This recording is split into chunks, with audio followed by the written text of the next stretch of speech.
दीनबन्धु जगत्पते गोपीश गोपिका कान्त श्री राधा कान्त नमस्तुते तप्त काञ्चन गौरङ्गी राधे वृन्दावनेश्वरी वृषभानुसुते देवी प्रणमामि हरिप्रिये वाञ्छाकल्पतरुभ्यश्च कृपा सिन्धुभ्य एव च पतितानां पावनेभ्यो वैष्णवेभ्यो नमो नमः।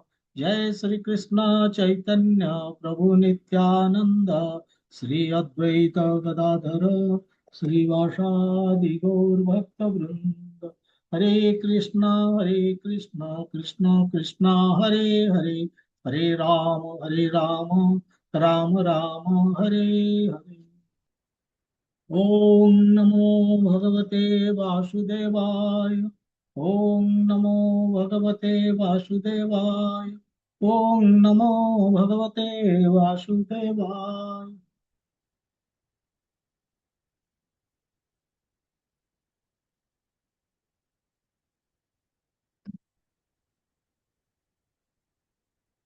हरे कृष्ण। आमे चतुर्थ अध्याय दिव्य ज्ञान ଯୋଗୁଁ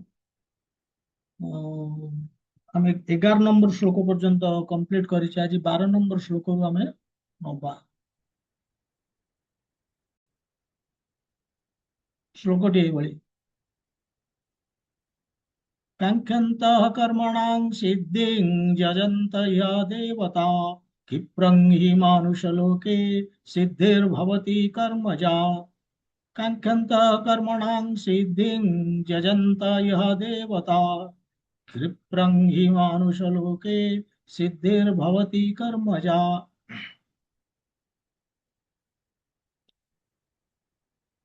ତେବେ ଏ ଶ୍ଲୋକଟି ବର୍ତ୍ତମାନ କୃଷ୍ଣ କାହିଁ କହୁଛନ୍ତି? ଆ ପୂର୍ବରୁ ଯୋଉ ଶ୍ଲୋକଟି ଆମର ଚାଲିଗଲା ସେଥିରେ ଭଗବାନ କଣ କହିଲେ? ये यथा माम प्रपद्यन्ते तान् तथैव भजामि अहम्। ସେ ଶ୍ଲୋକରେ ଭଗବାନ ଏ କଥା କହିଥିଲେ। मम वर्तमानुवर्तन्ते मनुष्याः पार्थ सर्वशः। ଯାହା ଲୋକେ ଇଚ୍ଛା କରନ୍ତି ମୁଁ- ତାଙ୍କୁ ମୁଁ ପ୍ରତିଦାନ ସେଇ ହିସାବରେ ଦିଏ ତାଙ୍କ ଭକ୍ତିର ଗଭୀରତା ଅନୁସାରେ। ଏଇ କଥା କୃଷ୍ଣ କହିଥିଲେ ଏ ପୂର୍ବ ଶ୍ଲୋକରେ। ତେଣୁ ଅର୍ଜୁନଙ୍କର ପ୍ରଶ୍ନ ଯେ ଯଦି ଏଇଟା ସତ୍ୟ କିନ୍ତୁ କାହିଁକି ସମସ୍ତେ ଆପଣଙ୍କର ପୂଜା କରୁନାହାନ୍ତି? ଆପଣ ତ ଦିଅନ୍ତି ଯଦି ଯୋଉ ଅନୁସାରେ ଯୋଉ ଭକ୍ତିର ଗଭୀରତା ଅନୁସାରେ ଆପଣଙ୍କର କାହିଁକି ସମସ୍ତେ ପୂଜା କରୁନାହାନ୍ତି? କାହିଁକି କେତେକ ଲୋକ ଅଛନ୍ତି ଯୋଉମାନେ ଦେବାଦେବୀଙ୍କ ପାଖକୁ ଚାଲି ଯାଉଛନ୍ତି ବା କୌଣସି ଶକ୍ତିଶାଳୀ ଲୋକ ଏ ଦୁନିଆରେ ତାଙ୍କ ପାଖକୁ ଯାଉଛନ୍ତି? ଓ କୃଷ୍ଣ ପ୍ଲିଜ କ୍ଲାରିଫାଏ। ଅର୍ଜୁନ କହୁଛନ୍ତି ଏ ସନ୍ଦେହ ଦୂର କରନ୍ତୁ। ତେଣୁ ଶ୍ଲୋକରେ ଭଗବାନ ଏଠି କଣ କହୁଛନ୍ତି?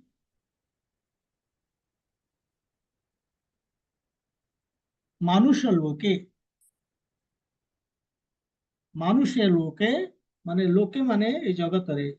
ତେଣୁ ଏଇ ଜଗତରେ ମନୁଷ୍ୟ ସମାଜରେ ମାନୁଷ ଲୋକେ କଣ କରନ୍ତି? କାଙ୍କ୍ଷନ୍ତ କର୍ମାଣାଂ ସିଦ୍ଧିଂ ମାନେ ଇଚ୍ଛା କରନ୍ତି କର୍ମ ଫଳ ପ୍ରାପ୍ତ କରିବା ପାଇଁ। କର୍ମ କରିକି କର୍ମ ଫଳ ପ୍ରାପ୍ତ କରିବା ପାଇଁ ଲୋକ ଇଚ୍ଛା କରନ୍ତି। ଏଇ ମନୁଷ୍ୟ ସମାଜରେ ଏଇ ଜଗତରେ ଇଚ୍ଛା କରନ୍ତି। ସେଥିପାଇଁ କଣ କରନ୍ତି ସେମାନେ? ଯଜନ୍ତ ଇହ ଦେବତା। ସେମାନେ ଏଇ ଜଗତରେ ଯୋଉ ଦେବତା ମାନେ ଅଛନ୍ତି ଦେବୀ ଦେବତା ତାଙ୍କର ପୂଜା କରନ୍ତି। ଏବଂ ପୂଜା କଲେ କଣ ହୁଏ? କ୍ଷିପ୍ରଂ ହି ବହୁତ ଜଲ୍ଦି କଣ ହୁଏ? ସିଦ୍ଧିର୍ ଭବତି କର୍ମଜା। ଏଇ ଯୋଉ ସକାମ କର୍ମୀ ମାନେ କର୍ମଜା ସକାମ କର୍ମୀ ମାନେ ଫଳ ପ୍ରାପ୍ତ କରନ୍ତି। ଏଇଭଳି ଭଗବାନ ଏ ଶ୍ଲୋକରେ କହୁଛନ୍ତି ଯେ ଏଇ ମନୁଷ୍ୟ ସମାଜରେ ଏଇ ଜଗତରେ ଲୋକେ ଇଚ୍ଛା କରନ୍ତି ନିଜର କର୍ମ କରିକି କର୍ମ ସିଦ୍ଧି ଅନୁସାର କର୍ମ ସିଦ୍ଧି ମାନେ କର୍ମ ଫଳକୁ ପ୍ରାପ୍ତ କରିବା ପାଇଁ। କେମିତି କରନ୍ତି? ନା ସେମାନେ ଦେବୀ ଦେବତାଙ୍କର ପୂଜା କରିକି ପାଆନ୍ତି ଏବଂ ପାଆନ୍ତି ମଧ୍ୟ ବହୁତ ଜଲ୍ଦି ପାଆନ୍ତି। କାହିଁକି ନା ଦେବତା ମାନଙ୍କଠୁ ସେ ଜଲ୍ଦି ପାଆନ୍ତି, ପାଇକି ଏଇ ଯୋଉ ସକାମ କର୍ମୀ ମାନେ ତାଙ୍କର କର୍ମଫଳ ପାଇଯାଆନ୍ତି। ଏଇଭଳି ଭଗବାନ କହୁଛନ୍ତି ଏ ଶ୍ଲୋକରେ। ଏବେ ଆମେ ଏଠି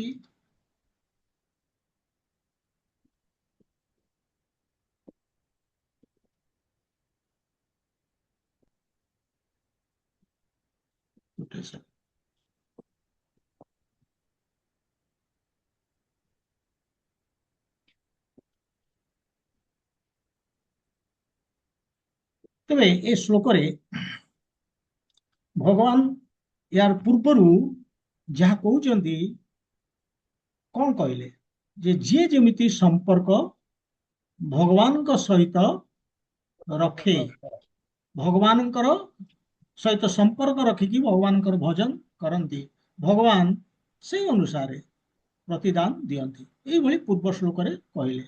ତାମାନେ ଏପର୍ଯ୍ୟନ୍ତ ଭଗବାନ କାହା ବିଷୟ କହୁଥିଲେ? ଏଇ ଯୋଉମାନେ ଭଗବାନଙ୍କର ଭଜନ କରନ୍ତି ମାନେ କଣ, ଭକ୍ତଙ୍କ ବିଷୟ କହୁଥିଲେ, ଯୋଉମାନେ ଭଗବାନଙ୍କର ସେବା କରିକି ଭଗବାନଙ୍କୁ ପ୍ରସନ୍ନ କରିବା ପାଇଁ ଲାଗି ରହନ୍ତି ଏବଂ ଭଗବାନ ମଧ୍ୟ ତାଙ୍କ ସେବା ପାଇବା ପାଇଁ ବହୁତ ବ୍ୟାକୁଳ ଥାନ୍ତି। ଯେମିତି ଭକ୍ତର ଲକ୍ଷ୍ୟ କେମିତି ମୋ ପାଖରେ ଯାହା ଅଛି ସବୁ ଭଗବାନଙ୍କୁ ଦେଇକି ପ୍ରସନ୍ନ କରିବି, ସେମିତି ଭଗବାନ ବି ଚାହାନ୍ତି କି ମୁଁ କେଉଁ ପ୍ରକାରରେ ମୋର ଲୀଳା ଦ୍ୱାରା ଭକ୍ତମାନଙ୍କୁ ମୁଁ ଖୁସି କରିପାରିବି। ଇଏ ହଉଛି ଭଗବାନ ଆଉ ଭକ୍ତଙ୍କର ସମ୍ପର୍କ। ଏଇ କଥା ପୂର୍ବରୁ ଭଗବାନ ଡିସ୍କସନ, ପୂର୍ବ ଶ୍ଲୋକ ନୁହେଁ, ଏପର୍ଯ୍ୟନ୍ତ ଚତୁର୍ଥ ଅଧ୍ୟାୟରେ ଏଇ ପର୍ଯ୍ୟନ୍ତ ଏଇଭଳି କହି ଆସୁଛନ୍ତି। ଭକ୍ତ ଓ ଭଗବାନଙ୍କ ଭିତରେ ଥିବା ଯୋଉ ଶାଶ୍ୱତ ସମ୍ପର୍କ ତାରି ବିଷୟରେ କହି ଆସୁଛନ୍ତି। ବର୍ତ୍ତମାନ ଏ ଶ୍ଲୋକରେ ଭଗବାନଙ୍କର ବିଷୟବସ୍ତୁ ପରିବର୍ତ୍ତନ ହେଇଗଲା। ଭଗବାନ ଏଠି କହୁଛନ୍ତି କିନ୍ତୁ କେତେକ ଲୋକ ଅଛନ୍ତି ଯୋଉମାନେ ଏଇ ଟାଇପର ନୁହନ୍ତି, ଏ ଭକ୍ତ ଶ୍ରେଣୀର ସେମାନେ ନୁହନ୍ତି। ସେମାନେ ଭଗବାନଙ୍କ ସହିତ ସମ୍ପର୍କ ରଖିବାକୁ ଚାହାନ୍ତିନି। ତାଙ୍କର ଜୀବନର ଲକ୍ଷ୍ୟ ହଉଛି, ଏକମାତ୍ର ଲକ୍ଷ୍ୟ ଇନ୍ଦ୍ରିୟ ଭୋଗ, ଇନ୍ଦ୍ରିୟକୁ ସୁଖ ଦବା, କର୍ମ ଫଳକୁ ପ୍ରାପ୍ତ କରିବା। ଏମାନଙ୍କୁ କୁହନ୍ତି, ଆମେ କହିବା କର୍ମକାଣ୍ଡୀ ବା ନାସ୍ତିକ। ଏମାନେ କେବଳ କର୍ମରେ ଏମାନେ ବିଶ୍ୱାସ କରୁଛନ୍ତି। ସେମାନେ ଭାବନ୍ତି ଯେ କିଏ ଜାଣିଛି କାଲି କଣ ହବ, ତେଣୁ ଏଇ ସଂସାରରେ ଆମେ ଯେତେଦିନ ଅଛେ ବାସ୍ ମଜା କରିବା, ଖୁସିରେ ରହିବା, ଉପଭୋଗ କରିବା, କର୍ମ କରିକି କର୍ମଫଳ ପ୍ରାପ୍ତ କରିକି। ତେଣୁ ଏମାନଙ୍କର କର୍ମ ସିଦ୍ଧାନ୍ତ ଉପରେ ଅଗାଢ ବିଶ୍ୱାସ। ସେଥିପାଇଁ ଭଗବାନ ଏଠି କର୍ମ ଶବ୍ଦ ବ୍ୟବହାର କରିଛନ୍ତି, ସେବା ଶବ୍ଦ ବ୍ୟବହାର କରୁନାହାନ୍ତି କର୍ମକର୍ମୀ ମାନଙ୍କ ପାଇଁ। ତେଣୁ କର୍ମ ଶବ୍ଦ ବ୍ୟବହାର କରିକି କହୁଛନ୍ତି ଫାର୍ଷ୍ଟ ଲାଇନରେ କାଙ୍କ୍ଷତଃ କର୍ମଣାଂ ସିଦ୍ଧିଂ କର୍ମଣାଂ, କର୍ମ ଶବ୍ଦ ବ୍ୟବହାର କରିଛନ୍ତି ସେଥିପାଇଁ।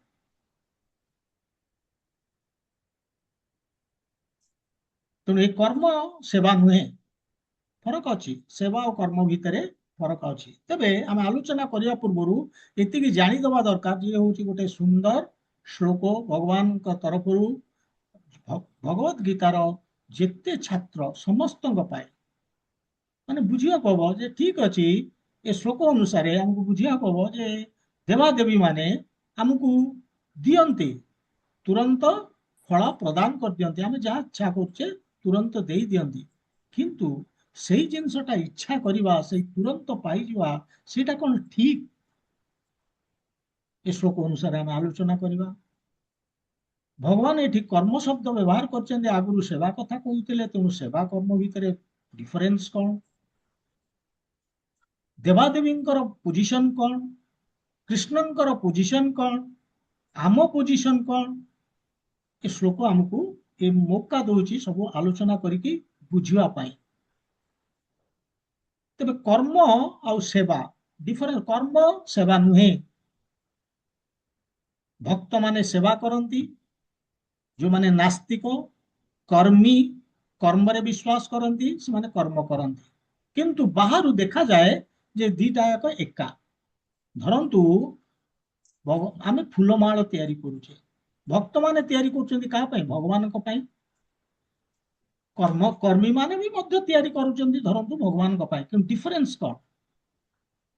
ଡିଫରେନ୍ସ ହଉଛି ଭକ୍ତ ତିଆରି କରୁଛି ଏଇଥିପାଇଁ ଯେ ପ୍ରତିବଦଳରେ ସେ କିଛି ଆଶା କରୁନି, ପ୍ରତିବଦଳରେ କେବଳ ତାର ଆଶା ହଉଛି କେମିତି ଭଗବାନଙ୍କର ଖୁସିଟା ସେ ପାଇବ, ପ୍ରସନ୍ନ ହେଇଯିବେ, ବାସ୍। ଭଗବାନଙ୍କ ପ୍ରସନ୍ନତା ହଉଛି ତାର ଏକ୍ସପେକ୍ଟେସନ। ଇଏ ହଉଛି ଭକ୍ତ। ସେଥିପାଇଁ ଇଏ ହେଲା ସେବା। କିନ୍ତୁ ଯେ କର୍ମୀ ସେ ସବୁ ହିସାବ କିତାବ ରଖୁଛି। ସେ କହୁଛି ଫୁଲମାଳଟା ମୁଁ ତିଆରି କରୁଛି, ପ୍ରତିବଦଳରେ କଣ ପାଇବି?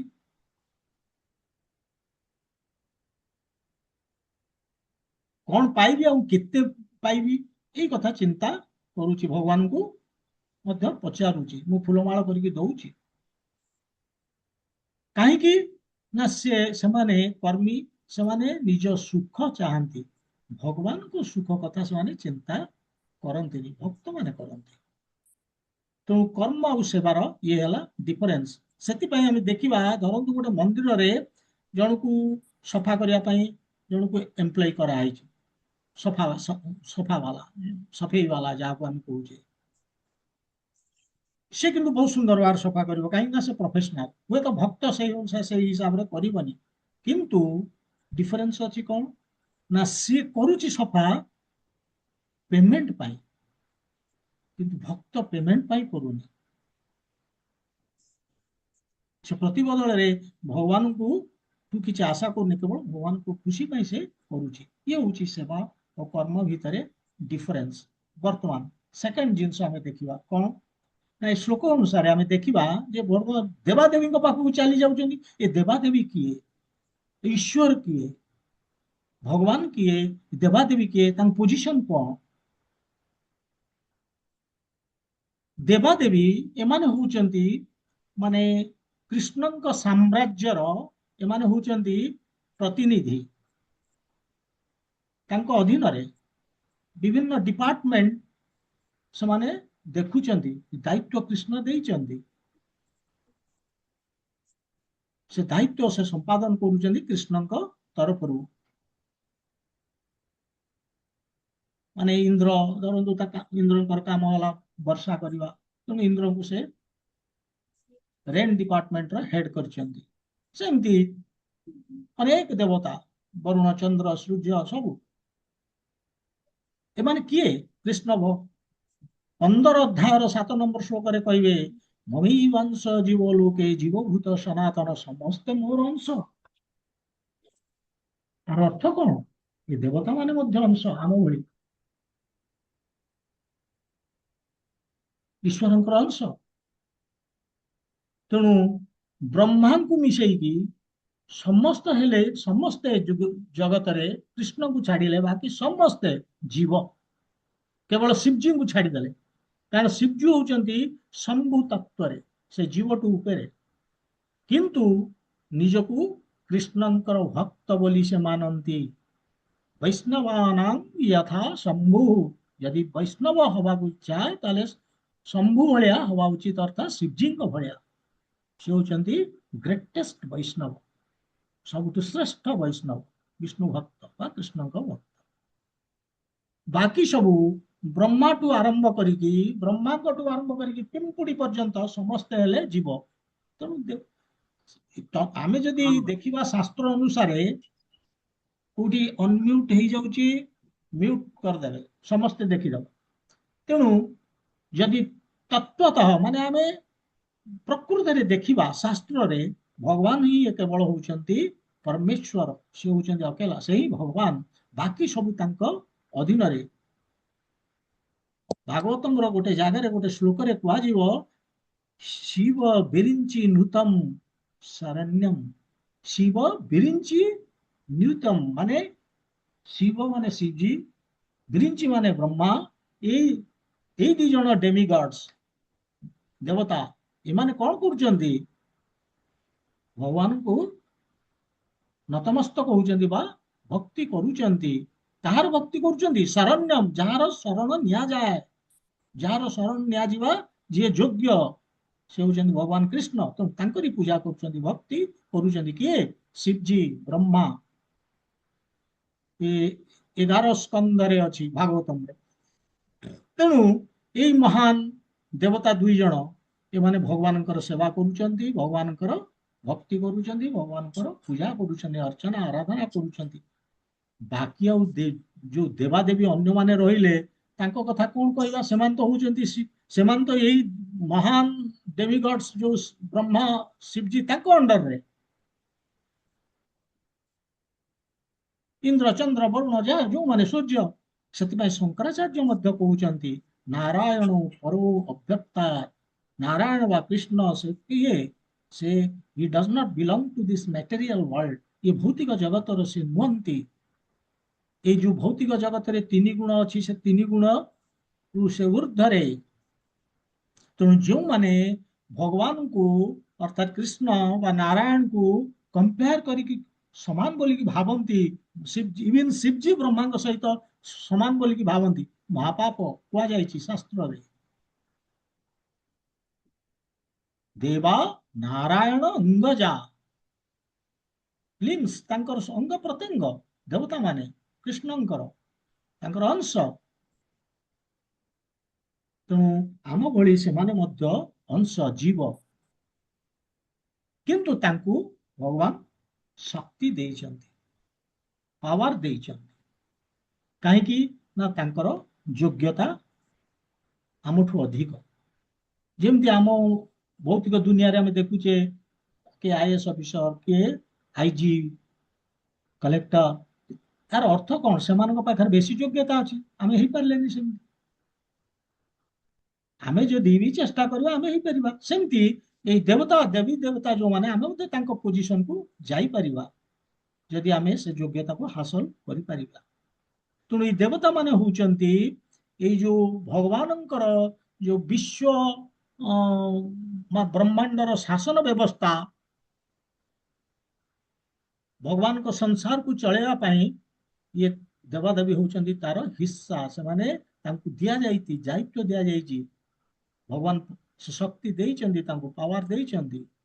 ସେମାନେ ହଉଛନ୍ତି ମାନେ like HOD, head of department. କୌଣସି ଗୋଟେ ଗୋଟେ ଡିପାର୍ଟମେଣ୍ଟ ଦିଆଯାଇଛି, ତାର ସେ ମୁଖ୍ୟ। ଏବଂ କୃଷ୍ଣ ହଉଛନ୍ତି ପ୍ରାଇମ ମିନିଷ୍ଟର, ମୁଖ୍ୟ ସମସ୍ତଙ୍କ ଉପରେ। ତେଣୁ ଯେଉଁମାନେ, ଭଗବାନ ଶ୍ଲୋକରେ କହୁଛନ୍ତି, ଯେଉଁମାନେ କର୍ମ ସିଦ୍ଧି ଚାହାନ୍ତି, ମାନେ କର୍ମ ଫଳ, ଦେବତା ମାନଙ୍କୁ ପୂଜା କରନ୍ତି। ଆଉ ଦେବତା ମାନେ ପ୍ରତି ବଦଳରେ ଯାହା ଆମେ ଚାହୁଁଛେ ଦେଇ ଦିଅନ୍ତି। କର୍ମ ସିଦ୍ଧି କଣ? ଇନ୍ଦ୍ରିୟ ସୁଖ ଦରକାର ଆମର, ଇଏ ହଉଛି କର୍ମ ସିଦ୍ଧି। ତେଣୁ ସେଇ ଯୋଉ ସୁଖ ସାମଗ୍ରୀ ମିଳିବା ଉଚିତ ଆମ ପାଇଁ। କେମିତି ପାଇବା? ସେଥିପାଇଁ ଆମେ ଚିନ୍ତା କରୁଛେ କେମିତି ପାଇବା। ଯେମିତି ସାମଗ୍ରୀ ପାଇବା ପାଇଁ ଆମେ ମାର୍କେଟକୁ ଚାଲି ଯାଉଛେ, ବିଭିନ୍ନ ଦୋକାନଦାର ଅଛନ୍ତି, ସପକିପର, ଏ ଦୋକାନ ସେ ଦୋକାନ ଆମେ ଚାଲି ଯାଉଛେ, ସେମିତି ଏ ଦେବୀ ଦେବତା ମାନେ ହଉଛନ୍ତି ଏ ସଂସାରର ସେଇ ସପକିପର, ଦୋକାନଦାର। ତାଙ୍କ ପାଖରେ ସାମଗ୍ରୀ ଅଛି, ଭୋଗ୍ୟ ସାମଗ୍ରୀ। ଦ୍ୱିତୀୟ ସ୍କନ୍ଧରେ ସୁଖଦେବ ଗୋସ୍ୱାମୀ ପୁରା ଲିଷ୍ଟ ଦେବେ, କୋଉ ଦେବତା କୋଉ ସୁଖ ଦେଇପାରିବେ। ଭଲ ପଢିବାକୁ ଚାହୁଁଛ, ସରସ୍ୱତୀଙ୍କୁ ପୂଜା କର। ବିବାହ କରିକି ଭଲ ସ୍ତ୍ରୀ ପାଇବାକୁ ଇଚ୍ଛା କରୁଛ, ଉମାଦେବୀଙ୍କୁ ବା ପାର୍ବତୀଙ୍କୁ ପୂଜା କର। ଭଲ ସ୍ୱାମୀ ମିଳିବା ଦରକାର, ଶିବଜୀଙ୍କୁ ଆରାଧନା କର। ରୋଗମୁକ୍ତ ହବା ଦରକାର, ଠିକ ଅଛି, ସୂର୍ଯ୍ୟଦେବଙ୍କୁ ପୂଜା କର। ଏଇଭଳି ବିଭିନ୍ନ ଦେବୀ ଦେବତା ଏବଂ ବିଭିନ୍ନ କାମନାକୁ ପୂର୍ତ୍ତି କରିବା ପାଇଁ ଏମାନେ ଅଛନ୍ତି। ଆମର ବିଭିନ୍ନ କାମନା ରହିଛି, ଇଚ୍ଛା ରହିଛି, ସେ କାମନାକୁ ଏବେ ଇଏ ପୂରଣ କରିବେ ଏ ଦେବୀ ଦେବତା ମାନେ। ସେଇଥିପାଇଁ ସେମାନେ ଚାହାନ୍ତି। କିନ୍ତୁ ଏଇ ଯୋଉ ଲୋକମାନେ ଯାଆନ୍ତି ଦେବୀ ଦେବତା ମାନଙ୍କ ପାଖକୁ, କାହିଁକି ଯାଆନ୍ତି? କାହିଁକି ଭଗବାନଙ୍କ ପାଖକୁ ଯାଆନ୍ତିନି? That's A question. ଭଗବାନଙ୍କର ଏଇଥିପାଇଁ ଯାଆନ୍ତିନି କି ଭଗବାନଙ୍କର ଗୋଟେ ସ୍ୱଭାବ ଅଛି, ସେମାନେ ଜାଣିଛନ୍ତି। ସେ ଆମ କାମନାକୁ କେବେ ପୂର୍ତ୍ତି କରନ୍ତିନି। ଆମର ଯାହା ଆବଶ୍ୟକତା ତାକୁ ପୂର୍ତ୍ତି କରନ୍ତି, ପୂରଣ କରନ୍ତି। ଆବଶ୍ୟକତା, କାମନା କେବେ ବି ପୂର୍ତ୍ତି ହେଇପାରିବନି। ଭଗବାନ ଜାଣିଛନ୍ତି କାମନା କେବେ ପୂର୍ତ୍ତି ହେଇପାରିବନି। ଦୁଷ୍ପୁରେଣ ଅନିଳନ ଚ, ଆମେ ପଢିକି ଆସିଲେ ତୃତୀୟ ଅଧ୍ୟାୟରେ। ଦୁଷ୍ପୁରେଣ, ନେଭର ସାଟିସ୍ଫାଏଡ, ନଟ ସାଟିଏବଲ ବୋଲି ଭଗବାନ ସେ ଶ୍ଲୋକରେ କହିଛନ୍ତି। ଆମେ ଯେତେ ଆମର କାମନାକୁ ପୂର୍ତ୍ତି କରିବାକୁ ଚେଷ୍ଟା କରିବା, ସାଟିସ୍ଫାଇ କରିବାକୁ ଚେଷ୍ଟା କରିବା, ଆମର ଇଚ୍ଛା ବା କାମନା ସେତେ ବଢିବ। କିନ୍ତୁ ଆବଶ୍ୟକତାକୁ ଆମେ ପୂରଣ କରିପାରିବା। କୃଷ୍ଣ ଆବଶ୍ୟକତାକୁ ପୂରଣ କରନ୍ତି। ପ୍ରତ୍ୟେକ ଜୀବର ଆବଶ୍ୟକତା କୃଷ୍ଣ ପୂରଣ କରନ୍ତି। ସେ ଜାଣିଛନ୍ତି ଯେ କାମନା କେବେ ହେଲେ ପୂରଣ କରାଯାଇ ପାରିବନି। କାମନା ଚକ୍ରରେ ଯେ ପଡ଼ିଲା, ଜୀବନ ନାଶ।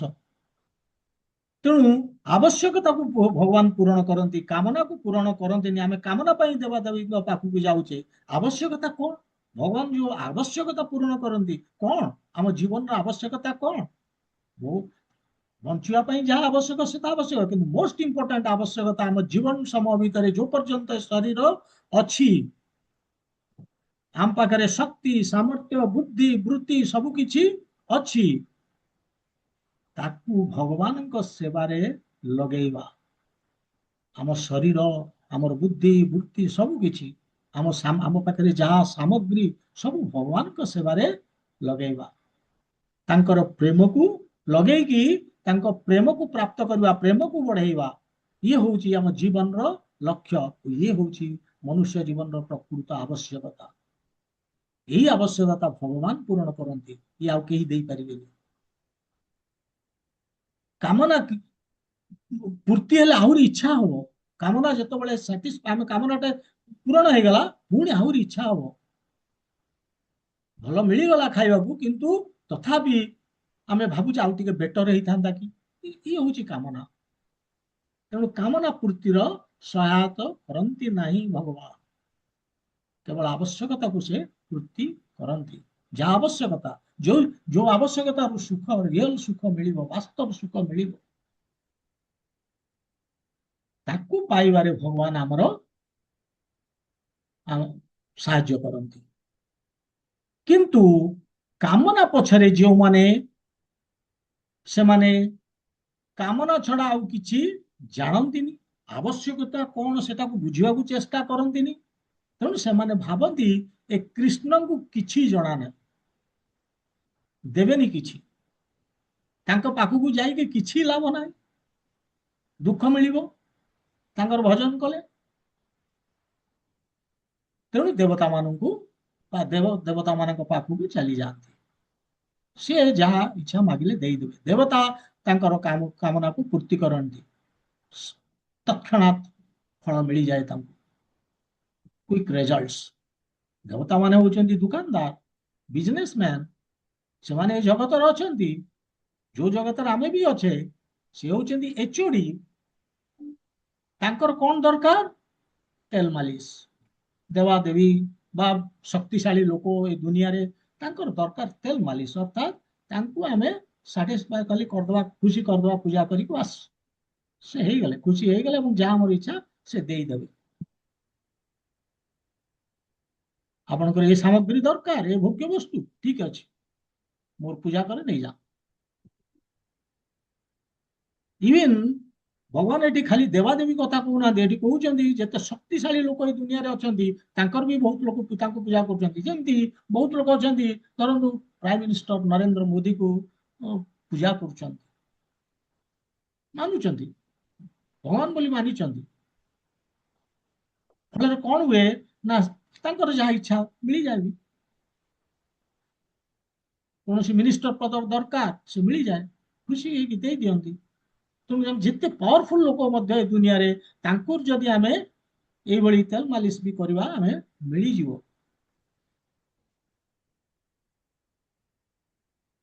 କିନ୍ତୁ ଆମକୁ ବୁଝିବାକୁ ହବ ଯେ ଦେବତା ମାନଙ୍କର ପୋଜିସନ କଣ, ଏଇ ଯୋଉ ସାମଗ୍ରୀ ଦଉଛନ୍ତି ତାର ପୋଜିସନ କଣ, ତାର ସ୍ଥିତି କଣ, ଆଉ ଆମର ସ୍ଥିତି କଣ। ତିନିଟା ଜିନିଷ ମୁଖ୍ୟ। ଦେବାଦେବୀଙ୍କର ସ୍ଥିତି, ଦେବାଦେବୀ ଯୋଉ ସାମଗ୍ରୀ ଦଉଛନ୍ତି ତାର ସ୍ଥିତି ପୋଜିସନ ଏବଂ ଆମ ନିଜର ପୋଜିସନ କଣ ବୁଝିବା ଦରକାର। ଲୋକମାନେ ଦେବାଦେବୀଙ୍କୁ ପୂଜା କରୁଛନ୍ତି କୋଉଥିପାଇଁ? ଇନଷ୍ଟାଣ୍ଟ ରେଜଲ୍ଟ, ତৎକ୍ଷଣାତ୍ ଫଳ। ମୋର ପ୍ରମୋସନ ଦରକାର, ମୋର ସୁନ୍ଦର ସ୍ତ୍ରୀ ଦରକାର, ଭଲ ଘର ଦରକାର, ଜମିବାଡି ଦରକାର, ସନ୍ତାନ ଦରକାର, ବ୍ୟାଙ୍କ ବାଲାନ୍ସ ବହୁତ ରହିବା ଦରକାର, ଏଇସବୁ ଇନଷ୍ଟାଣ୍ଟ ରେଜଲ୍ଟ। କିନ୍ତୁ ସେମାନେ ଏ କଥା ଜାଣନ୍ତିନି ଯେ ଏଇ ସବୁ ହଉଛି ଏ ଦୁନିଆରେ ଅସ୍ଥାୟୀ, ଟେମ୍ପରାରୀ। ଏଇ ସବୁ ଜିନିଷ ଗୁଡିକ ଯାହା ଆମେ କାମନା କରୁଛେ ସେଗୁଡିକ ଅସ୍ଥାୟୀ।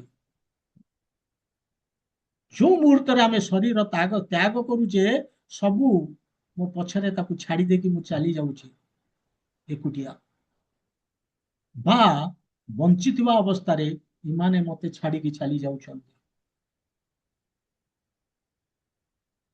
ନା କେହି ମୋ ସାଙ୍ଗରେ ଆସିବେ, ନା ଏ ଭୋଗ୍ୟ ବସ୍ତୁ ମୋ ପାଖରେ ସବୁବେଳେ ଥିବ, ନା ଭୋଗ୍ୟ ବସ୍ତୁ ମୁଁ ଚାଲିଗଲେ ମୋ ସାଙ୍ଗରେ ଚାଲିଯିବ। ଏ ପୃଥିବୀ ହଉଛି, ଏ ଜଗତ ହଉଛି ଅଶାଶ୍ୱତମ୍। ଭଗବାନ ଏ ଟାଇଟଲ ଦେଇଛନ୍ତି ଏ ଜଗତକୁ। ଯେମିତି ଜଗତ ଅଶାଶ୍ୱତମ୍, ଶରୀର ମଧ୍ୟ। ଆମ ଶରୀରର ଯାହା ଆମେ କାମନା କରୁଛେ ସିଏ ମଧ୍ୟ ଅସ୍ଥାୟୀ। ଏବଂ ଯୋଉମାନେ ଏଇ କାମନାକୁ ପୂର୍ତ୍ତି କରୁଛନ୍ତି, ଯୋଉ ବ୍ୟକ୍ତି ମାନେ, ଯୋଉ ଦେବାଦେବୀ ମାନେ, ସେମାନେ ମଧ୍ୟ ଅସ୍ଥାୟୀ। ଯେତେବେଳେ ପ୍ରଳୟ ହବ, ଯେମିତି ଆମେ ଶରୀର ତ୍ୟାଗ କରୁଛେ, ଏ ଦେବାଦେବୀ ମାନେ ସେମାନେ ମଧ୍ୟ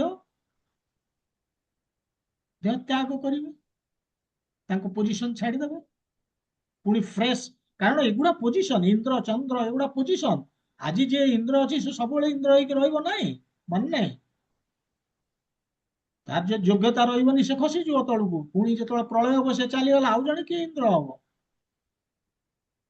ଏସବୁ ପୋଜିସନ। ତେଣୁ ପ୍ରତ୍ୟେକ ଜିନିଷ ଯେତେବେଳେ ଯିଏ ଆମକୁ ଯାହା ଦଉଛି ସିଏ ଯେତେବେଳେ ଟେମ୍ପରାରୀ, ସିଏ ଯେତେବେଳେ ଅସ୍ଥାୟୀ, ସିଏ ଯାହା ଦେବେ, ଯୋଉ ବରଟି ଆମକୁ ଦଉଛନ୍ତି, ସେମାନେ ମଧ୍ୟ ସ୍ଥାୟୀ, ସେମାନେ ମଧ୍ୟ ଭୌତିକ। କାହିଁକି ନା ଦେବାଦେବୀ ମାନେ ବି ସଂସାରରେ ରହୁନାହାନ୍ତି, ତେଣୁ ତାଙ୍କ ଦିଆଯିବା ଜିନିଷ ମଧ୍ୟ ଭୌତିକ, ଅସ୍ଥାୟୀ।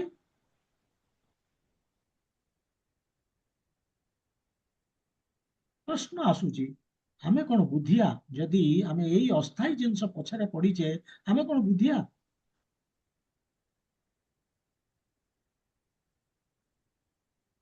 ଯୋଉ ଯୋଉଟା ଅସ୍ଥାୟୀ ଜିନିଷ, ଯୋଉଟା ଟେମ୍ପରାରୀ, ତାକୁ ଆମେ ଇଚ୍ଛା କରୁଛେ, କାମନା କରୁଛେ, ଯୋଉଟା କି ବହୁତ କମ ସମୟ ସଂସାରରେ ରହିବ। ଭଗବତ ଗୀତା ଏଇ ଜ୍ଞାନ ଆମକୁ ଦଉଛି, କହୁଛି ଯେ ଏକୁ ଠିକରେ ଜାଣ ଏବଂ ଆକ୍ଟ ଆକର୍ଡିଙ୍ଗଲି। ଭଗବତ ଗୀତା ଏହା ହିଁ କହୁଛି, ସେ ଅନୁସାରେ କାର୍ଯ୍ୟକାରୀ ହେବ। ତେଣୁ ବର୍ତ୍ତମାନ ଗୋଟେ ପ୍ରଶ୍ନ ଆସିବ ଯେ ଏଇ ଯୋଉ ଟେମ୍ପୋରାରୀ ଜିନିଷ ବି ଆମକୁ ମିଳିଯାଉଛି, ଆମେ କାମନା କରୁଛେ, ମିଳିଯାଉଛି ଦେବାଦେବୀଙ୍କଠୁ, ইয়াରି ପଛରେ ପଡିବାଟାର କଣ ଜଷ୍ଟିଫାଏଡ, ମାନେ ନିହାତି ଆବଶ୍ୟକ? ଏ ଭୋଗ୍ୟ ବସ୍ତୁ ପଛରେ ପଡିବା ଯିଏକି ଟେମ୍ପୋରାରୀ, ସେମାନେ ଆସିବେ, ତାଙ୍କ ପାଇଁ ତାଙ୍କ ପଛରେ ପଡିବାର ଆବଶ୍ୟକତା ନାହିଁ। ମୋର କର୍ମ ଅନୁସାରେ ସେ ମିଳିବ, ଯାହା ମିଳିବ ଅଲରେଡି ସେ ଲେଖା ହେଇଯାଇଛି, ମୁଁ ବଦଳି ଦେଇ ପାରିବିନି। ଡିପେଣ୍ଡିଂ ଅନ୍ ମାଇ ପାଷ୍ଟ କର୍ମ ମୁଁ ପାଇବି।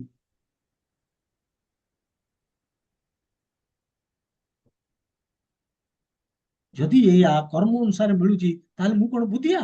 ମୋ ଜୀବନ ସାରା ମୁଁ କେବଳ ସେଇ ଅସ୍ଥାୟୀ ଜିନିଷ ପଛରେ ପଡିଛି, ଦେବାଦେବୀଙ୍କ ପୂଜା କରୁଛି, ତାଙ୍କୁ ମାଗୁଛି ଏବଂ ପାଉଛି, ପାଇକି ତାଙ୍କୁ ବ୍ୟବହାର କରୁଛି। କୋଉଠି ଟିକେ ଅନମ୍ୟୁଟ ହେଇଗଲା, ଦେଖି ଦିଅନ୍ତୁ, ଯାହାର ହେଇଯାଇଛି କରିଦିଅନ୍ତୁ, ମ୍ୟୁଟ କରିଦିଅନ୍ତୁ। ତାରି ସେଇ ଭୋଗ୍ୟ ବସ୍ତୁ ପଛରେ ମୁଁ ପଡୁଛି, ଦେବାଦେବୀ ମତେ ଦଉଛନ୍ତି, ମୁଁ ତାକୁ ବ୍ୟବହାର କରୁଛି, ପୁଣି ମୋଠୁ ସେ ଚାଲି ଯାଉଛି। ଏଇ ଯୋଉ ଚକ୍ରଟା, ଏଇ ଚକ୍ରଟା କଣ? ଏଇଭଳି ଆମେ ସବୁବେଳେ କରୁଛେ, ଫାଇନାଲି ଏ ସଂସାରରୁ ବିଦାୟ ନେଉଛେ। ଆମର ଆଚିଭମେଣ୍ଟ କଣ? ଫାଇନାଲ ଆଚିଭମେଣ୍ଟ କଣ? ଜିରୋ। ଆକ୍ଚୁଆଲ ଆଚିଭମେଣ୍ଟ ହଉଛି କଣ ନା, ଯୋଉଟା ଜୀବନରେ ପରମାନେଣ୍ଟ, ଯଦି ଆମେ ତାକୁ ପାଇଲେ, ପରମାନେଣ୍ଟ ଜିନିଷ ଯଦି ପାଇବା, କାହିଁକି ନା ଆମେ ହଉଛେ ସ୍ପିରିଟ ସୋଲ, ତେଣୁ ଆମେ ପରମାନେଣ୍ଟ, ତେଣୁ ପରମାନେଣ୍ଟ ର ପରମାନେଣ୍ଟ ସାଙ୍ଗରେ ହିଁ ରହିବ କଣ? ତାଲମେଲ ରହିବ। ପରମାନେଣ୍ଟ କୁ ପାଇଲେ ସେ ଖୁସି ହବ।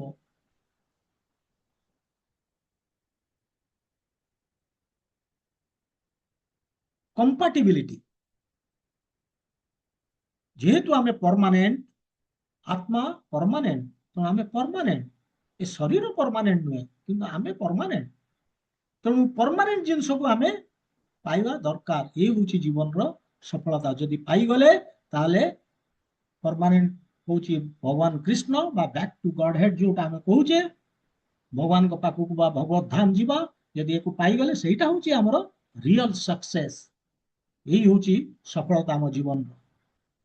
ତେଣୁ ପରମାନେଣ୍ଟ ସଲ୍ୟୁସନ ପାଇଁ ଆମକୁ କାହା ପାଖକୁ ଯିବାକୁ ପଡିବ? ଦେବତା ମାନଙ୍କୁ ନୁହେଁ, କୃଷ୍ଣଙ୍କ ପାଖକୁ। କେବଳ ସେଇ ହଉଛନ୍ତି ଜଣିଏ ଲୋକ ଯାହାଙ୍କ ପାଖରେ ପାୱାର ଅଛି ପରମାନେଣ୍ଟ ସୁଖ ଦବା। ଦେବତା ମାନେ ଯାହା ଦିଅନ୍ତି ସେଗୁଡିକ ଟେମ୍ପୋରାରୀ, ଏବଂ ଦ୍ୟାଟ୍ ଟୁ, ସେଇ ଯୋଉ ଅସ୍ଥାୟୀ ଜିନିଷକୁ ଦିଅନ୍ତି, ସେ ନିଜେ କୋଉଠୁ ଆଣିକି ଦିଅନ୍ତି ନା, ଭଗବାନଙ୍କୁ ମାଗିକି ଆଣିକି ଦିଅନ୍ତି। ଭଗବାନ କୁହନ୍ତି ଯେ ମାଗୁଛି ପ୍ଲିଜ ଦିଅନ୍ତୁ, ମୁଁ ତାଙ୍କୁ ଦେବି, ଦିଅନ୍ତି।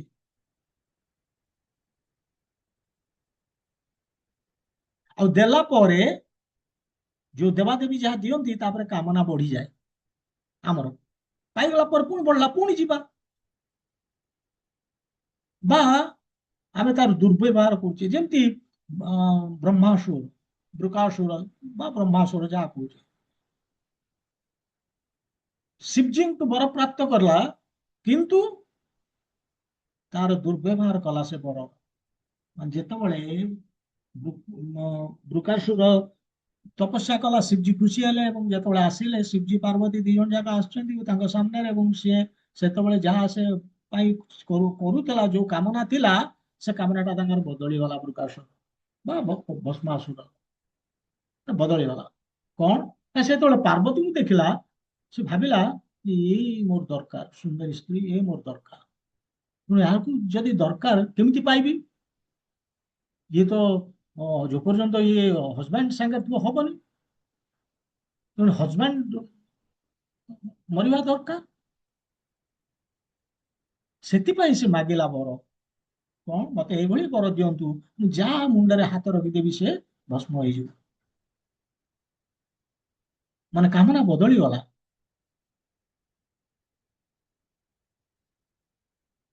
ଏକ ତ ବର ଦେବତା ମାନେ ମାଗିକି ଦିଅନ୍ତି ଭଗବାନଙ୍କଠୁ, ଏବଂ ଯାହା ବି ଦିଅନ୍ତି ତାକୁ ଦୁର୍ବ୍ୟବହାର କରୁଛନ୍ତି।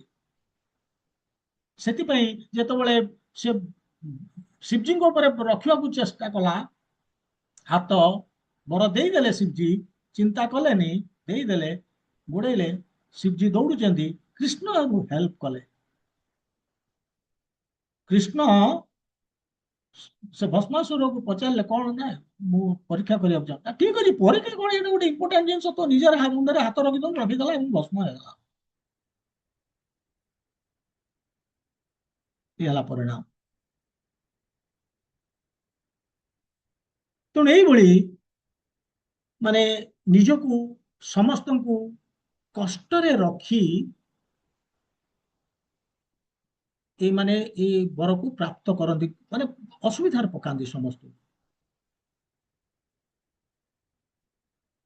କିନ୍ତୁ ଯୋଉମାନେ ଭଗବାନଙ୍କ ସ୍ୱରୂପକୁ ମାନେ ଜାଣନ୍ତିନି, ଆବଶ୍ୟକତା କଣ ବୁଝନ୍ତିନି, କେବଳ ନିଜ କାମନାକୁ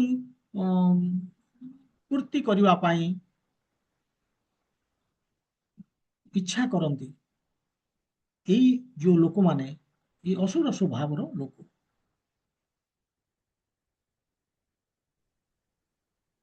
ଏମାନେ ଏଭଳି କାହିଁ କରନ୍ତି?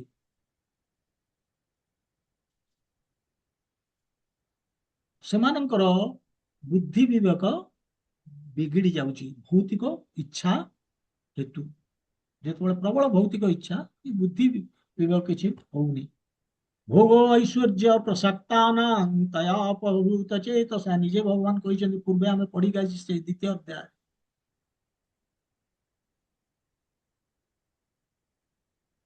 ସେଥିପାଇଁ ଏମାନେ କଣ, ଯେହେତୁ ତୟା ଅପହୃତ ଚେତସା, ତାଙ୍କର ବୁଦ୍ଧି ବିବେକ ସବୁ କିଛି ନଷ୍ଟ ହେଇଯାଉଛି ଏ କେବଳ ଭୋଗ ଐଶ୍ୱର୍ଯ୍ୟ ପାଇଁ, ସେମାନେ ଦେବତା ମାନଙ୍କ ପାଖକୁ ଯାଆନ୍ତି, ଯୋଉମାନେ ହଉଛନ୍ତି ବିଜନେସମ୍ୟାନ ବା ଦୁକାନଦାର, ଏବଂ ଭଗବାନଙ୍କୁ ମାଗିକି ମଧ୍ୟ ସେ ଦିଅନ୍ତି, ନିଜେ ବି କୋଉଠୁ ଦେବେ ନାହିଁ, ମାଗିକି ଦିଅନ୍ତି। ଅର୍ଥ କଣ, ମାନେ ମୋ ଜୀବନରେ ଯୋଉ ପୁଣ୍ୟ ମୁଁ କରିଛି, ସେ ପୁଣ୍ୟ ଅନୁସାରେ ମୋର ରେଜଲ୍ଟ ମୁଁ ପାଇବି ଫିକ୍ସଡ। ମୁଁ ଯଦି 10ଟା ପୁଣ୍ୟ ପୂର୍ବ ଜନ୍ମର ନେଇକି ଆସିଛି ମୋର ପ୍ରାରବ୍ଧରେ, ତେଣୁ ମୁଁ ଅଟୋମେଟିକାଲି ସେ 10ଟାର ପୁଣ୍ୟ ପାଇବି। କିନ୍ତୁ ମୁଁ ଯଦି ମାଗିଦେଲି ଦେବତାଙ୍କୁ, ହୁଏତ ଯୋଉ 10ଟା ଯୋଉ ପର୍ପସରେ ଥିଲା, ସେ ପର୍ପସ ଗୋଟେ ହଟିଗଲା, ମତେ ଆଉ ଗୋଟେ ପର୍ପସର ମିଳିଗଲା ସବଷ୍ଟିଚ୍ୟୁଟ।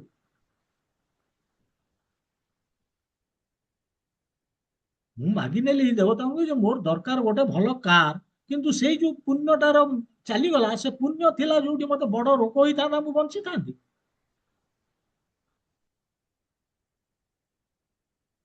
ସେ ଚାଲିଗଲା। ତେଣୁ ଏଇ ଦେବତା ମାନେ ହଉଛନ୍ତି, ମାନେ ଦୋକାନଦାର, ଆଇସ୍କ୍ରିମ ଭେଣ୍ଡର। ସେ କଣ, ସେ ଦେଖୁନି ଯେ ତମର କଣ କ୍ଷତି ହବ, ତାର ଦରକାର ପେମେଣ୍ଟ। ତମକୁ ଥଣ୍ଡା ହେଲା, କାଶ ହେଲା, ଯୋଉ ଜ୍ୱରରେ ପଡିଲ, କଣ ହେଲା, ସେ ତାର ଚିନ୍ତା ଅର୍ଥ ନାହିଁ, ମର ନେଇକି, କିନ୍ତୁ ସେ ଦବ, ତାର ପେମେଣ୍ଟ ଦରକାର। ସେମିତି ସେମିତି ଦେବା ଦେବୀ ମାନେ, ସେ ଦେଖୁଛନ୍ତି କିଛି ନାହିଁ, ମତେ ଇଏ ବାସ୍ ମୋ ପୂଜା କଲା, ମତେ ଟିକେ ମାଲିସ କଲା, ତେଲ ମାଲିସ କଲା, ମୁଁ ତାକୁ ଦେଇଦେବି। ସେ ନେଇକି କଣ ତାର ଦୁର୍ବ୍ୟବହାର କରୁଛି କି ତାର କ୍ଷତି ହଉଛି, ସେ ସେଟା ଚିନ୍ତା କରନ୍ତି। କିନ୍ତୁ ଭଗବାନ କଲ୍ୟାଣକାରୀ, ଆମର ବାପା ମା ସଦୃଶ ସେ। ବାପା ମା ଯେମିତି ଚିନ୍ତା করে, ବାପା ମା ଆଇସ୍କ୍ରିମ ଦେବେନି, ଜାଣିଛନ୍ତି ପିଲାକୁ ଥଣ୍ଡା ହବ, ଜ୍ୱର ହବ, କାଶ ହବ, ଦେହ ଖରାପ ହବ, ସେମିତି ଭଗବାନ ଆମକୁ ଭୋଗ ଦେବେ ନାହିଁ, ଭଗବାନ କେବଳ ଯୋଗ ଦେବେ। ପରମ ହିତୈଷୀ ସେ।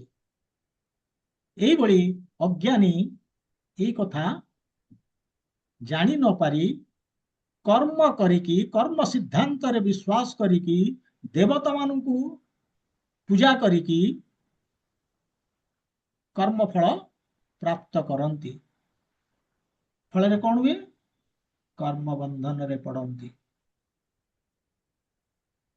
ହୁଇସିଲ ମାରିକି କର୍ମ ବନ୍ଧନକୁ ଡାକନ୍ତି। ଯଦିବା ଭକ୍ତମାନେ ନାନା ଭାବରେ ଭଗବାନଙ୍କର ସହିତ ସମ୍ବନ୍ଧିତ ହେଇ ନିଜର ପ୍ରତିଦାନ ପାଇଁ,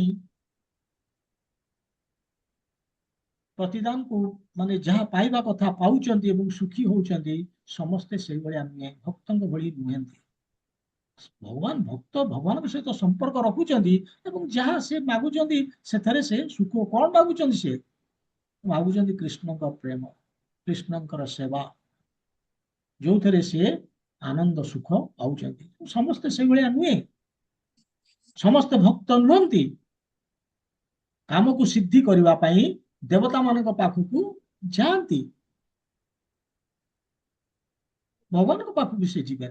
କିନ୍ତୁ ଏମିତି ନୁହେଁ ଯେ ଭଗବାନ ଆମର ଇଚ୍ଛା ପୂର୍ତ୍ତି କରନ୍ତି ନାହିଁ, ଏ ବି ସତ୍ୟ ନୁହେଁ।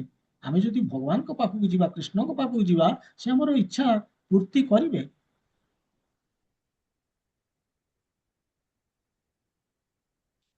ଆମର ଯୋଗ୍ୟତା ଯଦି ଆସିଗଲା, ପୂର୍ତ୍ତି କରିଦେବେ, ଅର୍ଥାତ୍ ଶୁଦ୍ଧ ହେଇଯିବା। ଯେମିତି ଧ୍ରୁବ, ପ୍ରହ୍ଲାଦ, ଯୁଧିଷ୍ଠିର ମହାରାଜ ସମସ୍ତେ ଏଇଭଳିଆ ଶୁଦ୍ଧ ହେଇଥିଲେ, ଯାହାକୁ ପାଇଲେ ଆମର ଜୀବନର କଲ୍ୟାଣ ହବ, ଭଗବାନ ତାକୁ ଦିଅନ୍ତି।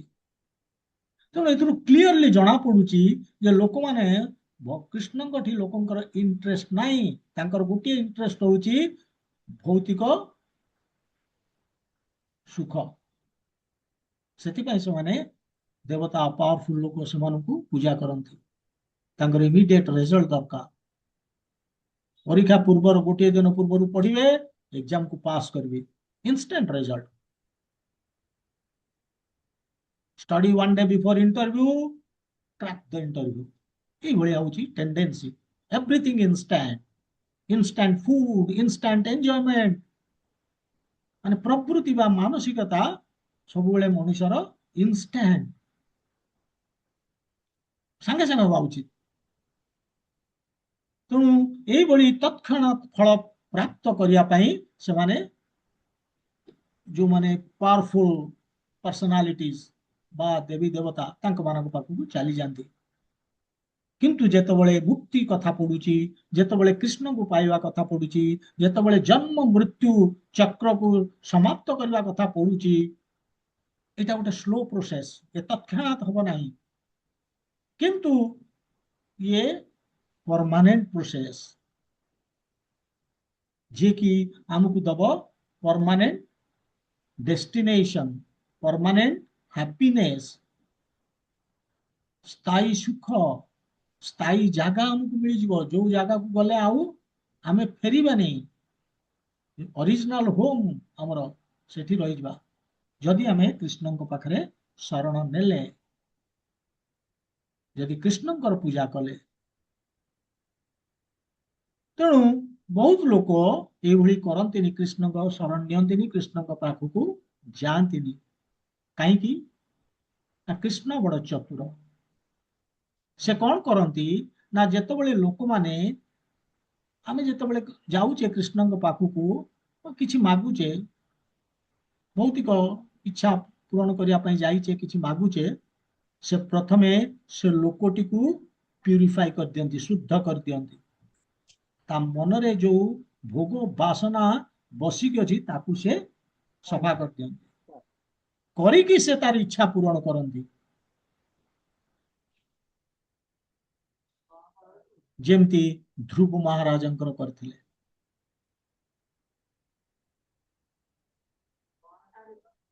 ଧ୍ରୁବ ମହାରାଜ ମାନେ ସେ ଯେତେବେଳେ ପାଇଗଲେ, ତାଙ୍କର ଭଗବାନ ଯେତେବେଳେ ଆପିୟର କଲେ ଖୁସି ହେଇକି ତାଙ୍କ ସାମ୍ନାରେ, ସେ ଗୋଟେ ଶ୍ଲୋକରେ କହୁଛନ୍ତି, ସ୍ଥାନାଭିଳାଷୀ ତପସୀ ସ୍ଥିତୋହଂ ତ୍ୱାଂ ପ୍ରାପ୍ତବାନ୍ ଦେବ ମୁନୀନ୍ଦ୍ର ଗୁହ୍ୟମ୍ କାଚମ୍ ବିଚିନୋନ୍ ଅପି ଦିବ୍ୟ ରତ୍ନଂ ସ୍ୱାମୀନ୍ କୃତାର୍ଥୋସ୍ମି ବରମ୍ ନ ୟାଚେ।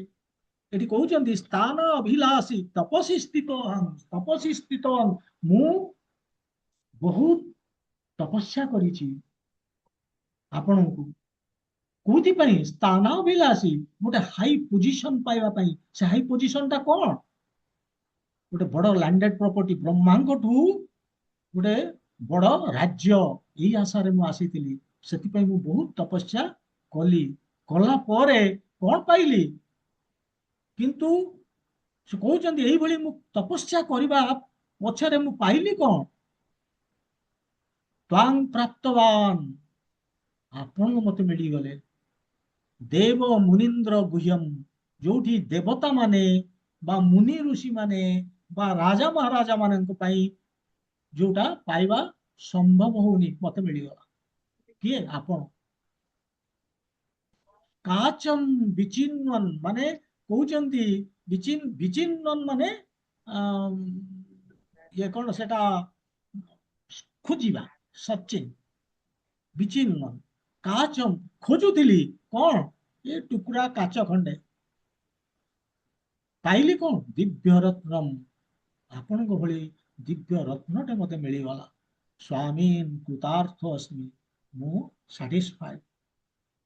ବରମ୍ ନ ୟାଚେ, ମୋର କୌଣସି ପର ଦରକାର ନାହିଁ, ଯୋଉଥିପାଇଁ ଆସିଥିଲି ସେଟାର କିଛି ଆବଶ୍ୟକତା ନାହିଁ। ବ୍ରହ୍ମାଙ୍କର ଠୁ ବଡ ରାଜ୍ୟ ପାଇବାକୁ ଆସିଥିଲି, ମୋର ଦରକାର ନାହିଁ। କାହିଁ କହିଲେ?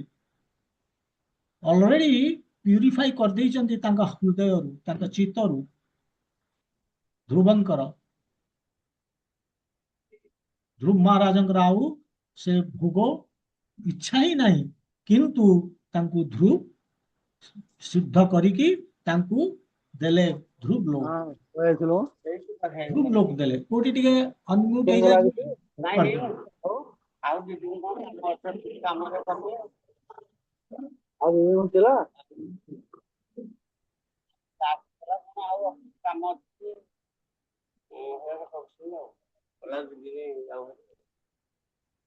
ଦି ଦିନ ଚାଲି ଯେତିକି ଘୁଞ୍ଚିବ ସେତେ ଦିନ ଚାଲୁ କଣ କିଏ ଆରେ ମନା କରୁଛି। କୋଉଠି ଟିକେ ମ୍ୟୁଟ ହେଇଯାଇଛି, ଟିକେ ଦେଖନ୍ତୁ, ଅନମ୍ୟୁଟ ହେଇଯାଇଛି। ମୁଁ କହିଲି ତୋର 31 ଅଛି ଗୋଟେ ସରିବ। ସେକେଣ୍ଡ। ହେତେବେଳେ କିଏ ଥିବ ଯେ କଣ? ହଁ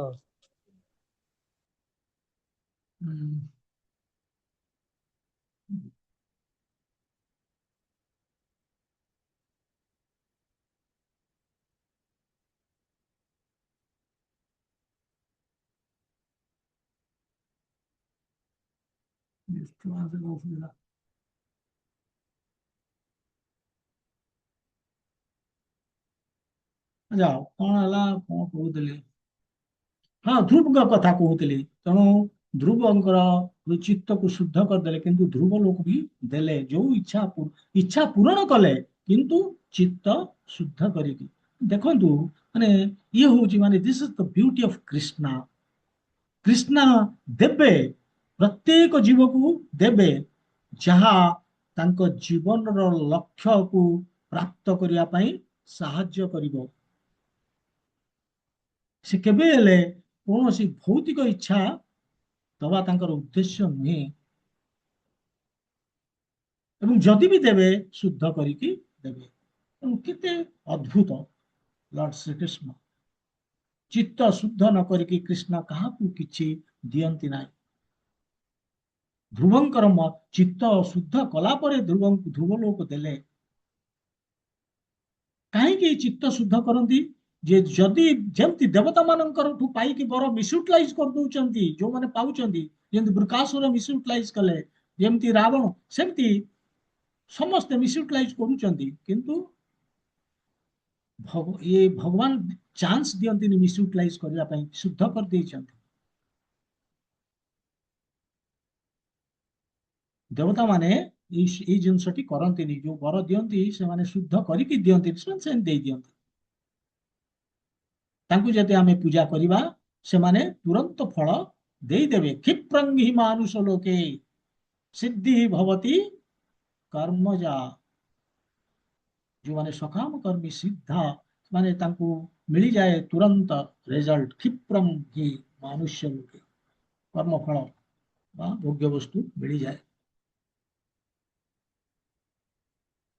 ରାବଣ ତପସ୍ୟା କରିକି ଶିବଜୀଙ୍କଠୁ ବହୁତ କିଛି ବର ମାଗି ନେଲା, କିନ୍ତୁ ମଲା ରାମଙ୍କ ହାତରେ କାହିଁକି? ତା କାରଣ ହଉଛି ସେ ପରସ୍ତ୍ରୀ ସୀତାଙ୍କୁ ଅପହରଣ କରିକି ଗଲତି କଲା। ଏତେ ବର ପ୍ରାପ୍ତ କରିକି ସବୁ ଦୁର୍ବ୍ୟବହାର କଲା। ସେମିତି ଭସ୍ମାସୁର କଥା କହୁଥିଲେ, ବର ମାଗିଲା, କିନ୍ତୁ ନିଜ ହାତ ମୁଣ୍ଡରେ ରଖିକି ଭସ୍ମ ହେଲା। ତେଣୁ ବରଦାନ ପ୍ରାପ୍ତ କରି ଅସୁର ଲୋକ ବାକି ଲୋକଙ୍କୁ କଣ କରନ୍ତି? ଶୋଷଣ କରନ୍ତି। ତାଙ୍କ କାମ ହେଲା ସେଇଆ। ତାର କାରଣ ତାଙ୍କ ହୃଦୟ ଶୁଦ୍ଧ ହେଇନି, ବିନା ଶୁଦ୍ଧରେ ତାଙ୍କୁ ଦିଆଯାଇଛି, ଶୁଦ୍ଧି ନ କରିକି, ଯୋଉଟା କୃଷ୍ଣ କରନ୍ତି।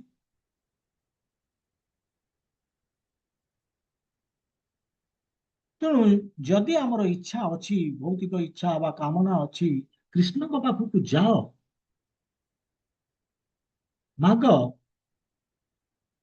ଇଚ୍ଛା ପୂରଣ ହବ, କିନ୍ତୁ at the same time you will be purified, ଶୁଦ୍ଧ ହବ। ଭଗବାନ ଶୁଦ୍ଧ ନ କରିକି ଦେବେନି। ଆଉ ଯେତେବେଳେ ଆମେ ମାନେ ଏଇଭଳି କରିକି ଆମେ ଯେତେବେଳେ ଶୁଦ୍ଧ ହଉଛେ, ଆପଣ ଶୁଦ୍ଧ ହେବେ, ଆପଣ ଜାଣିବେ ଯେ ଆପଣଙ୍କର ସ୍ୱଭାବ ବା ସ୍ୱରୂପ କଣ ଜାଣିପାରିବେ। ଶୁଦ୍ଧ ହେଇଗଲା ମାନେ ଆମେ ଆମ ସ୍ୱରୂପ ଜାଣିବା, ଭଗବାନଙ୍କର ଆମେ ଅଂଶ, ସେବକ, ସେବା କରିବା ଅଟୋମେଟିକାଲି। ତାପରେ ଆମେ ଧ୍ରୁବ ମହାରାଜଙ୍କ ଭଳିଆ କହିବା, ସ୍ୱାମୀ କୃତାର୍ଥ ଅସ୍ମି ବରମ ନ ୟାଚେ। ଆଉ ବଡ ଦରକାର ନାହିଁ, ସାଟିସ୍ଫାଇଡ ହେଇଗଲି କହିବା ଆମେ automatically. I am satisfied, I do not want anything. କାହିଁକି? କୃଷ୍ଣ ମିଳିଗଲେ। ସଫା ହେଇଗଲା ପରେ ଆମର କାମନା ସଫା ହେଇଗଲା, ଆମକୁ କୃଷ୍ଣ ମିଳିବେ। ଆମର ଯୋଉ ଅଲ୍ଟିମେଟ ଡେଷ୍ଟିନେସନ ଯୋଉଟା, ସେଇଟା ମିଳିବ, ଭଗବତ ଧାମ। ଆଉ କଣ ଦରକାର? ତେଣୁ ଆମକୁ କୋଉଠି ଆଶ୍ରୟ ନେବାକୁ ପଡିବ? ଲର୍ଡ କୃଷ୍ଣ।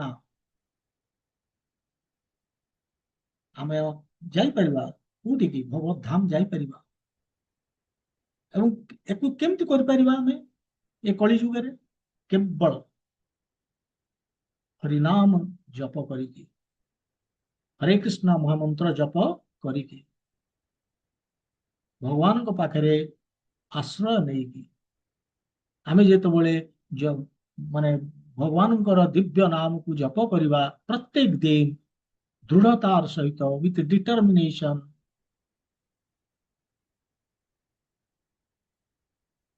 ଆମର ଯୋଉଟା ଚରମ ଲକ୍ଷ୍ୟ, ତାକୁ ପ୍ରାପ୍ତ କରିପାରିବା ଭଗବାନଙ୍କ ପାଖରେ ଆଶ୍ରୟିତ ହେଇକି। ତାହେଲେ ଆମେ କହିବା, ଏଇଭଳି ଯିଏ କରିବ ଆମେ ତାକୁ କହିପାରିବା ଯେ ସିଏ ହଉଛି ବୁଦ୍ଧିଆ ଲୋକ, କୃଷ୍ଣ ଭକ୍ତ ବଡ ଚତୁର। ସେମାନେ କେବେ ହେଲେ ଏଇ ଯୋଉ ଅସ୍ଥାୟୀ ଜିନିଷ ପଛରେ ପଡନ୍ତି ନାହିଁ। କୃଷ୍ଣ ଭକ୍ତ ଯିଏ, ସେମାନେ ଆହୁରି ଉର୍ଦ୍ଧ୍ୱକୁ ଉଠନ୍ତି, ଯୋଉଟା କି ପରମାନେଣ୍ଟ, ତାକୁ ଖୋଜନ୍ତି। ତେଣୁ ଏଇଭଳି କୃଷ୍ଣ ଅର୍ଜୁନଙ୍କର କୋଶ୍ଚିନ୍ର ଉତ୍ତର ଦେଲେ ଯେ କାହିଁକି ଅନ୍ୟମାନେ ପଳାନ୍ତି ଦେବା। ବହୁତ ଲୋକ ଅଛନ୍ତି ଏ ଦୁନିଆରେ ଦେବାଦେବୀ ମାନଙ୍କୁ ପାଖକୁ ଯାଆନ୍ତି, ଆପଣଙ୍କ ପାଖକୁ ଆସନ୍ତିନି। ତାର କାରଣ ହଉଛି ସେମାନଙ୍କର କ୍ୱିକ୍ ରେଜଲ୍ଟସ ଦରକାର, ଯୋଉଟା ଦେବାଦେବୀ ସାଟିସ୍ଫାଇ କରିଦିଅନ୍ତି। କିନ୍ତୁ ମୋ ପାଖକୁ ଭଗବାନ କହୁଛନ୍ତି, ମୋ ପାଖକୁ ଆସିଲେ ମୁଁ ଦେବି, କିନ୍ତୁ ତାଙ୍କ ଚିତ୍ତ ଶୁଦ୍ଧ କରିକି, ତାଙ୍କୁ ଶୁଦ୍ଧ କଲା ପରେ ଦେବି। ଏବଂ ମୁଁ କାହିଁ ଭାବୁନି, କୃଷ୍ଣ ଅର୍ଜୁନ କହୁଛନ୍ତି, ମୁଁ କାହିଁ ଭାବୁନି ଲୋକଙ୍କର ଏଇ ଚିତ୍ତ ଶୁଦ୍ଧ କରିକି ନବା ପାଇଁ ଇଣ୍ଟରେଷ୍ଟ ଅଛି, ତାଙ୍କର ଇନ୍ଦ୍ରିୟ ଭୋଗରେ ଇଣ୍ଟରେଷ୍ଟ ଅଛି। ଏଇ ଶ୍ଲୋକଟି ଏଇଭଳିଆ। କିନ୍ତୁ ଏଠି ଗୋଟେ ପ୍ରଶ୍ନ ଆସିବ ଯେ କୃଷ୍ଣ ଯିଏ କି ପରମ ପୁରୁଷୋତ୍ତମ ଭଗବାନ, ସେ କଣ ସମସ୍ତଙ୍କର ଇଚ୍ଛାକୁ କଣ୍ଟ୍ରୋଲ କରୁଛନ୍ତି?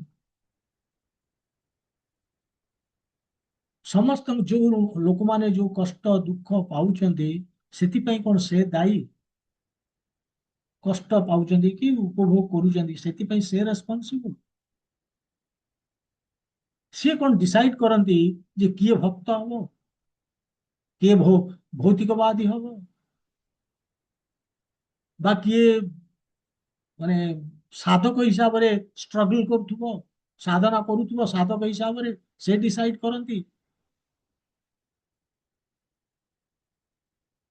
କେମିତି ଲୋକମାନେ ଏ ଜଗତରୁ, ମାନେ ଯୋଉ ଅତ୍ୟଧିକ ଆସକ୍ତି, ଯୋଉ କର୍ମ ଫଳ ପ୍ରତି, ଇନ୍ଦ୍ରିୟ ସୁଖ ପ୍ରତି, ସେମାନେ ସେଥିରୁ ମୁକ୍ତ କେମିତି ହେବେ? ଏମିତି ବହୁତ ପ୍ରକାରର ପ୍ରଶ୍ନ ଆସିବ। କୃଷ୍ଣ ଏ ସବୁର ଉତ୍ତର ଆସ୍ତେ ଆସ୍ତେ ଦବା ଆରମ୍ଭ କରିବେ। ତେବେ ଆମେ ଆଜି ସମୟ ହେଇଛି, ଏଇଠି ରହିବା।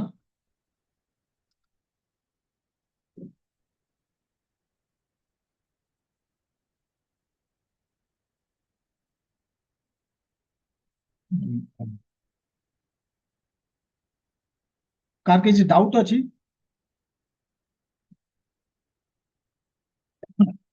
ଦି ମିନିଟ୍ ଅଛି 9ଟା ବାଜିବାକୁ।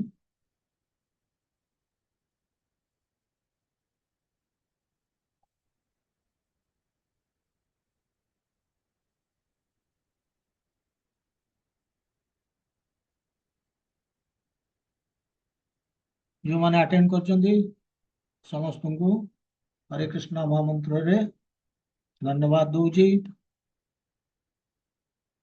विश्राम नवा। ग्रंथराज श्रीमद् भगवद गीता की जय। श्रीला प्रभुपाद की जय। गौर भक्त वृंद की जय। हरे कृष्ण।